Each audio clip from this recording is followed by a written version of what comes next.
આજરોજ સમગ્ર ગુજરાતમાં શિક્ષણ વિભાગ દ્વારા ચેટીચાંદના પર્વ નિમિત્તે જાહેર રજા જાહેર કરવામાં આવી છે। તેમ છતાં અમને માહિતી મળી હતી કે જામનગરની ખોડિયાર કોલોનીમાં આવેલી ક્રિષ્ના સ્કૂલ વિદ્યાર્થીઓને બોલાવી અને અહીંયા શિક્ષણ કાર્ય ચાલુ છે। એ માટે થઈ અમે અહીંયા રૂબરૂ જોવા માટે આવેલ।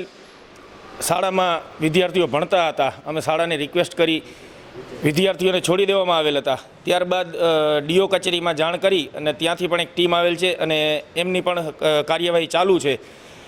હરેક જાહેર રજાઓમાં આ રીતના પ્રાઇવેટ સ્કૂલો ચાલુ રહેતી હોય છે। વિદ્યાર્થીઓને રજાના દિવસોમાં બોલાવવામાં આવે છે। હર વખતે અમારે આ જ રીતના સ્કૂલો પાસે જઈ અને રિક્વેસ્ટ કરવી પડે છે। બધી સ્કૂલોને એક રિક્વેસ્ટ છે કે જાહેર રજાઓમાં તમે જે વિદ્યાર્થીઓને બોલાવીને ભણાવો છો આ બંધ કરો અને ડીઓ કચેરીની પણ અમે એક રજૂઆત કરવાના છીએ કે આવી સ્કૂલો ઉપર કડકમાં કડક પગલાં લેવામાં આવે।